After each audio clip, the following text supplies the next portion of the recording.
Inbound Marketing. Get Found Using Google, Social Media, and Blogs, by Brian Halligan and Dharmesh Shah. Introduction. Imagine it's 2008. A young, relatively unknown senator from Illinois is in the political fight of his life. His name is Barack Obama. His opponent in the presidential primary is a political giant, Hillary Clinton, a former First Lady with a massive war chest and one of the most powerful political machines in modern history. By all conventional measures, he shouldn't stand a chance. The old rules of the game were simple: raise more money, buy more TV ads, send more mail, and make more phone calls than the other person. It was a game of brute force. But Obama and his team knew they couldn't win by playing the old game. The field was slanted against them. So, they decided to change the rules entirely. Instead of just pushing their message out, they created a movement that pulled people in.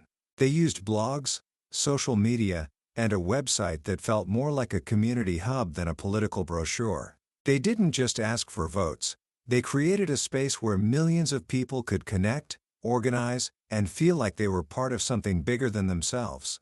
While the old guard was busy buying expensive ads, Obama's team was building an online army, raising $500 million, much of it from small donations online. And as we all know, they didn't just compete, they won. What they stumbled upon wasn't just a clever political strategy. It was a blueprint for a revolution that was quietly changing every industry in the world. Around that same time, two bright minds at MIT, Brian Halligan and Dharmesh Shah, were observing the same phenomenon. They saw that businesses were still spending billions of dollars shouting at potential customers with TV ads, junk mail, and cold calls, like using a megaphone at a party where everyone is already wearing headphones. It was expensive, annoying, and most of all, it was becoming less and less effective. They realized that the way people shop, learn, and make decisions had fundamentally changed. We had built walls to block out the interruptions. We had spam filters, caller ID, and DVRs. But when we wanted something, we knew exactly where to go. We'd type it into Google. We'd read a blog from someone we trusted. We'd ask for recommendations on Facebook. Halligan and Shah gave this new reality a name: inbound marketing. It was the art and science of getting found by the people who were already looking for you. It wasn't about pushing a message out. It was about pulling people in. It was the difference between being a megaphone and being a magnet.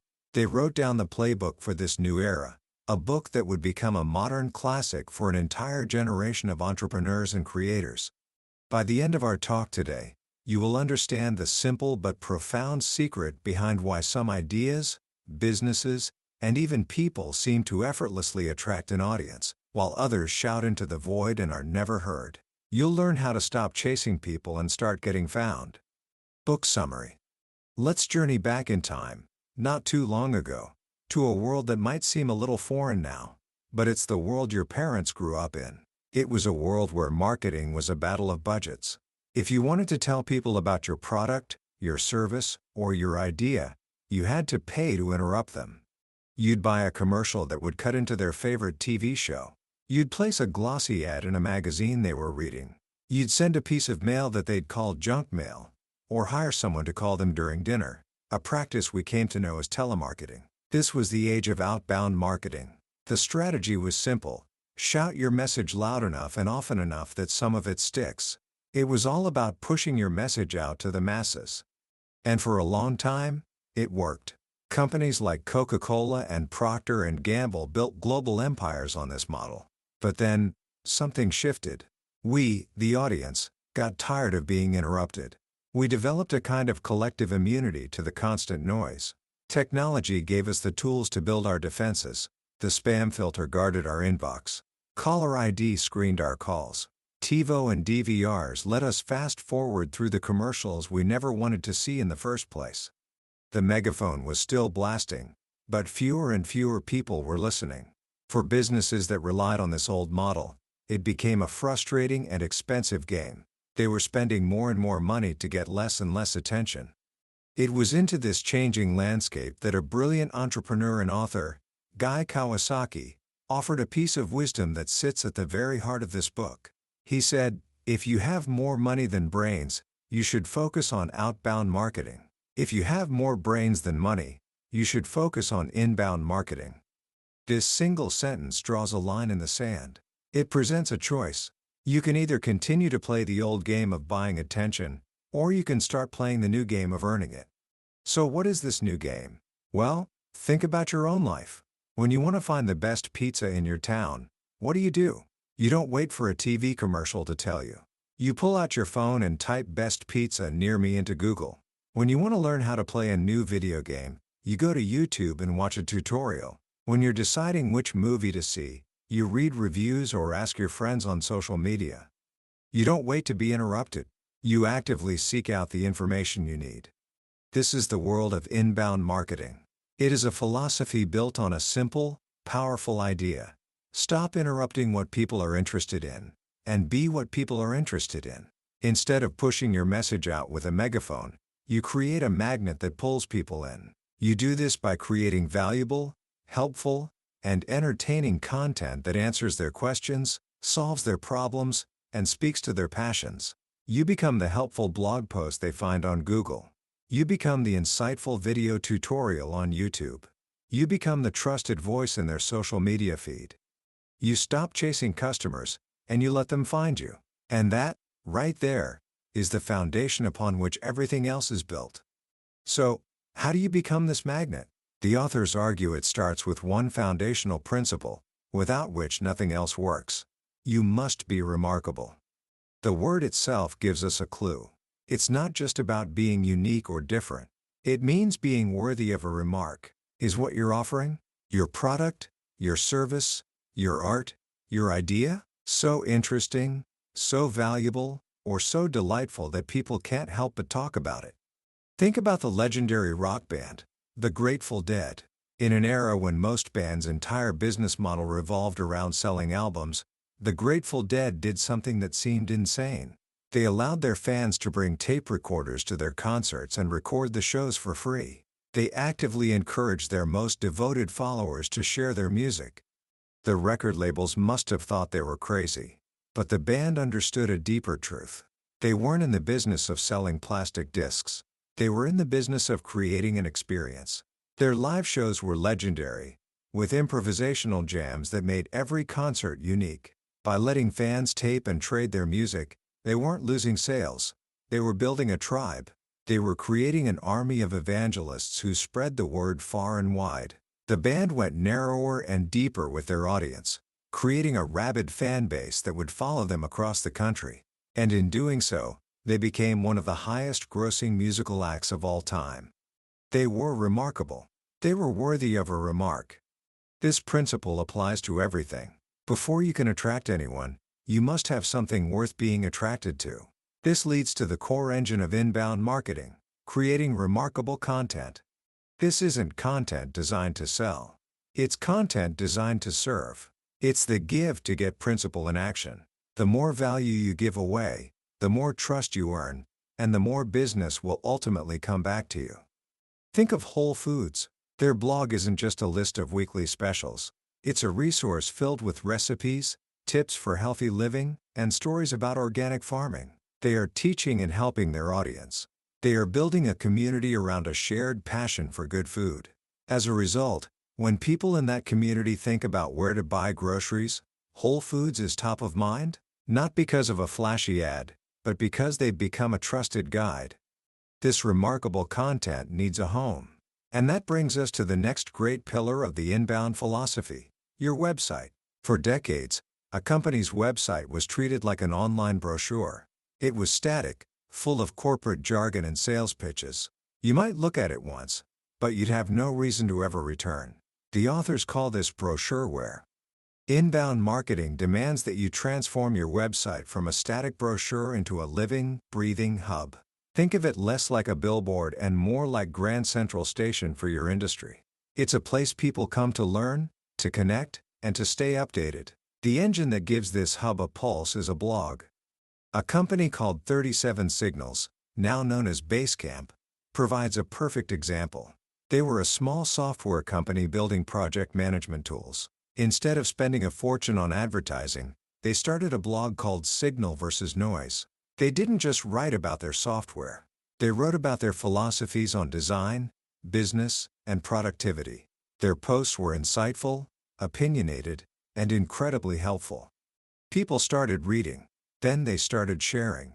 Other blogs started linking to their articles. Soon, their blog became one of the most respected voices in their field. And through that blog, millions of people discovered their products. They built a multi-million-dollar company not by shouting about their software, but by quietly becoming the smartest people in the room. Their website wasn't a megaphone. It was a library, a classroom, and a coffee shop all in one. It was a hub. Now, you might be thinking, this is all well and good. I can create remarkable content and build a beautiful hub. But if a tree falls in the forest and no one is around to hear it, does it make a sound? How do people actually find this hub in the first place? This is the get found part of the equation, and it stands on three major pillars. The first, as we've discussed, is the blogosphere. Your blog is the heart of your content factory. Every article you write is a new page on your website. Every new page is another fishing line in the water, another chance for someone to discover you. It's your opportunity to plant your flag and establish yourself as an expert in your field, one helpful post at a time. The second pillar, and perhaps the most powerful, is Google. Think of Google as the great librarian of the internet. Its job is to find the best, most relevant answer to any question someone asks. So how does it decide which answers are the best? The authors explain it with a simple analogy. Google runs a popularity contest. Every time another website links to your content, it's like a vote. A link is a signal from one part of the web to another that says, hey, this content over here is valuable and trustworthy. The more votes you get, and the more popular the websites that are voting for you, the more Google trusts you. And the more it trusts you, the higher it will rank your content in the search results when someone asks a relevant question. This process is called search engine optimization, or SEO, but you don't need to be a technical wizard to understand the core principle. The way you win at Google is not by trying to trick the system. It's by creating content so genuinely remarkable that other people, bloggers, journalists, and everyday fans, want to link to it. Your remarkable content is what earns you the votes. The third pillar of getting found is social media. Sites like Facebook, Twitter, and LinkedIn are not just places to post pictures of your lunch. They are the world's largest coffee shops. They are massive, global conversations happening 24/7. The inbound approach to social media is not to barge into these conversations and start yelling about your product. That's the outbound way. And it's just as annoying online as it is in real life. Instead, the goal is to listen, share, and engage. You listen to what people in your industry are talking about, what problems they have, and what they're passionate about. You share your remarkable content, your helpful blog posts and videos, not as an advertisement, but as a contribution to the conversation. And you engage with people directly, answering their questions and building genuine relationships. Inbound marketing on social media is about being human. It's about building a community, one conversation at a time. So, let's recap the journey so far. You've created something remarkable. You've built a hub filled with valuable content. And you've used blogs, Google, and social media to help people find you. Visitors are starting to arrive at your website. But getting visitors is only half the battle. A visitor is not a customer. How do you turn a curious visitor into a loyal follower? And eventually, into someone who supports your work? This is the fourth great pillar: convert and nurture. The first step is to create a call to action, or CTA. Think of it as a friendly signpost on your website. After someone finishes reading a great blog post, you don't just want them to leave. You want to invite them to take the next step in their journey with you. A CTA is a clear, compelling invitation. It might be a button that says, "Download our free guide to," or "Watch the full video tutorial now," or "Subscribe for weekly tips." When a visitor clicks on that CTA, they are taken to a special kind of web page called a landing page. This page has one job and one job only. It's a simple, focused page that offers the valuable thing you promised: the guide, the video, the checklist, in exchange for a small piece of information, usually their email address. It's a value-for-value transaction. They get your remarkable content, and you get permission to stay in touch. This person is no longer just a visitor. They are now a lead. But not every lead is ready to buy something or become a customer right away. In fact, most aren't. This is where the final, crucial step comes in: lead nurturing. Nurturing is the process of building trust and deepening the relationship over time. It's like staying in touch with a new friend. You don't ask them for a huge favor the day after you meet them. You build the relationship first. Through email, you continue to send them helpful, relevant content. Not sales pitches, but more valuable insights, more useful tips, and more interesting stories. You are demonstrating that you are here to help, not just to sell. You are building trust with every interaction. Then, when the time comes that they are ready to make a decision, to buy a product, hire a service, or support a cause, who do you think they will turn to? The stranger who just showed up with a flashy ad? Or the trusted guide who has been helping them all along? The answer is obvious. They'll turn to you. Finally, the authors stress that this entire process isn't based on guesswork. The beauty of inbound marketing is that everything is measurable. You can track exactly where your visitors are coming from, which pieces of content they love the most, and how many visitors are turning into leads and customers. It turns marketing from an art of fuzzy feelings into a science of clear data. This new world also requires a new kind of person. The authors make a brilliant distinction between digital citizens and digital tourists. Digital tourists are those who visit the online world, but don't really live there. They might have a Facebook account or use Google, but it's not their native language. Digital citizens, on the other hand, grew up on the web. They intuitively understand how these platforms work. They are creators, connectors, and natural communicators in the digital space. To succeed in the inbound era, you need to surround yourself with digital citizens. From the first spark of a remarkable idea, to building a hub of value, to getting found across the vast expanse of the internet, and finally, to converting visitors into a loyal community, this is the path of inbound marketing. It is a journey that transforms your entire approach from interruption to attraction. Commentary. When you step back and look at the big picture of inbound marketing, you realize that Brian Halligan and Dharmesh Shah weren't just writing a book about new marketing tactics. They were documenting a fundamental shift in power. For the better part of a century, the power was in the hands of the institutions with the biggest budgets. The company with the most money could buy the most attention. Attention was a commodity you purchased. This book declares that era is over. The power has shifted from the institution to the individual. It has shifted from the company to the customer. Attention is no longer something you can simply buy. It is something you must earn. And what I find most profound about this idea is that its principles extend far beyond business. This isn't just a playbook for marketers. It's a playbook for anyone with an idea to share in the 21st century. Whether you want to grow a YouTube channel, build a personal brand, launch a nonprofit, or even just make a difference in your local community, the rules are the same.